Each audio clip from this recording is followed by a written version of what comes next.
বাংলার মানুষ পাড়ি আগ্রাসনের কবলে পড়তে যাচ্ছে, এটা আজ থেকে ৪৯ বছর আগে আজ করেছিলেন স্বাধীন বাংলাদেশের সপ্তদশটা মজলুম জননেতা মাওলানা হামিদ খান ভাসানী। তাই ফারাক্কা বাঁধ নির্মাণের পরপরই রুখে দাঁড়িয়েছিলেন ভাসানী। তার দীর্ঘ রাজনৈতিক জীবনে অসংখ্য কর্মসূচি নেতৃত্ব দিয়েছেন। এর মধ্যে তার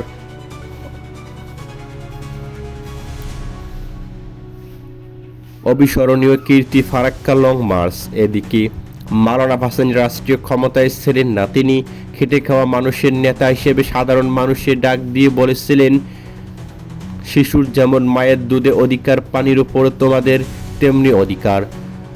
তোমরা জাগ্রত হও, তোমাদের প্রকৃতি প্রদত্ত শাশ্বত অধিকার যে হরণ করেছে তার বিরুদ্ধে উঠে দাঁড়াও। এই ডাক শুনে পুলিশের চাকরি থেকে ছুটি নিয়ে লং মার্চ কর্মসূচিতে অংশ নিয়েছিলেন নদী গবেষক মাহবুব সিদ্দিকী।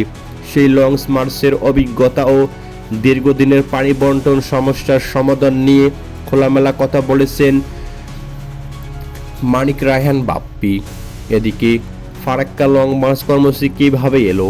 মাহবুব সিদ্দিকী ভারত মালদহ ও মুর্শিদাবাদ জেলায় ফারাক্কা বাঁধ নির্মাণ শুরু করে 1961 সালে এবং 1975 সালে শেষ হয়।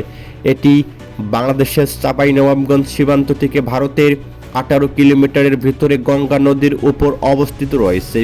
এই বাঁধের প্রভাবে শুকনো মৌসুমে বাংলাদেশের দক্ষিণ পশ্চিমাঞ্চলে পানির জন্য হাহাকার তৈরি হয়েছে। এরপরেই ৭৬-এর 18 এপ্রিল হাসপাতাল থেকে ফেরার পর মাওলানা ভাসানী ঘোষণা দেন, ভারত যদি বাংলাদেশকে পানির অধিকার থেকে বঞ্চিত করে তাহলে তিনি লং মার্চ করবেন। পরে 16 মে এই কর্মসূচির ডাক দেন। মাহবুব সিদ্দিকী পুলিশের সাব ইন্সপেক্টর হিসেবে তখন গাইবান্ধা থানায় কর্মরত ছিলেন।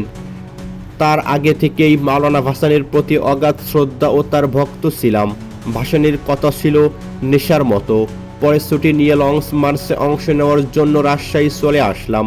এর আগে 1967 সালের পর থেকে রাজশাহীতে যতবার ভাসানী সাহেব এসেছিলেন প্রতিবারই আমি সাক্ষাৎ করেছি। হাসপাতালে চিকিৎসাধীন অবস্থায় লং মার্চ কর্মসূচি ঘোষণা করে সবাইকে চমকে দিয়েছিলেন মাওলানা হামিদ খান ভাসানী। এ বিষয়ে কিছু বলবেন মাহবুব সিদ্দিকী।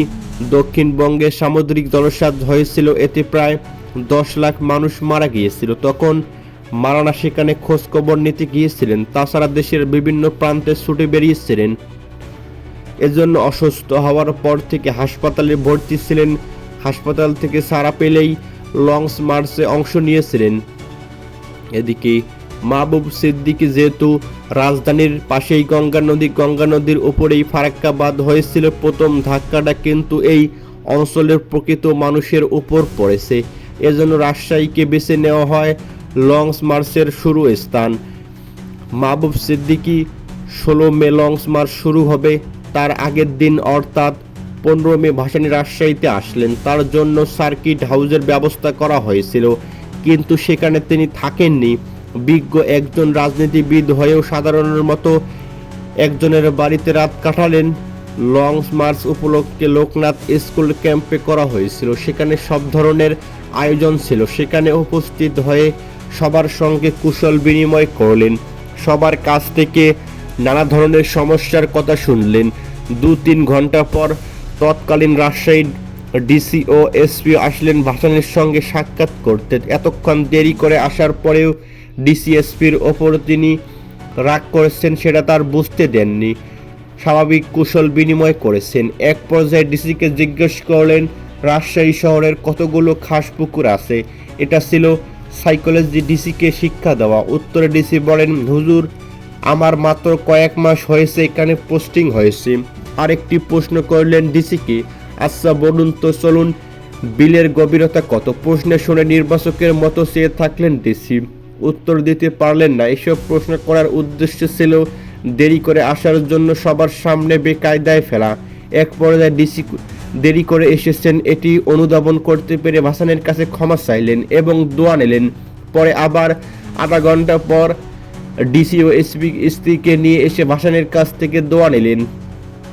এদিকে পরের দিন 16 মে রাজশাহী মাদ্রাসা ময়দানে লক্ষাধিক লোকের সমাবেশে ঘটল ঠিক 11:30টার দিকে যাত্রা শুরু হলো।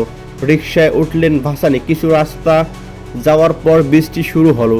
চাঁপাইনবাবগঞ্জে পৌঁছানোর পর খিচুড়ি খাওয়া হলো। মন্দা নদী নৌকা যোগে পড়ে হলেন।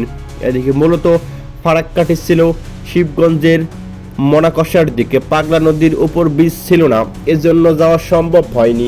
ফলে মিছিলটি মনাকাশার দিকে না গিয়ে কানসার্ট হাই স্কুল মাঠ সমাবেশে অনুষ্ঠিত হয়েছিল। এটা ছিল একটা প্রতীকী প্রতিবাদ। এদিকে লং মার্চ কর্মসূচির খবর আন্তর্জাতিক গণমাধ্যম ব্যাপকভাবে প্রচার হয়েছিল। ফলে বিশ্ব নেতারা জানলেন ফারাক্কার কারণে আন্তর্জাতিক নদী পানির বেশিরভাগ অন্যদিকে চলে যাচ্ছে। দেশকে মনুকরণের দিকে নিয়ে যাওয়া গভীর ষড়যন্ত্র হচ্ছে, এটা জাতিসংঘ পরিচালনা করেছিল। এর ফলে 1977 সালে গঙ্গা নিয়ে একটা চুক্তি হলো। সেই চুক্তিটা শুল্ক মৌসুমে বাংলাদেশের জন্য ভালো চুক্তি ছিল, বাংলাদেশের জন্য মর্যাদা ও সম্মানের ছিল। সেই চুক্তিতে ভারতের সঙ্গে বাংলাদেশের বন্ধুপূর্ণ সম্পর্কটাও ছিল।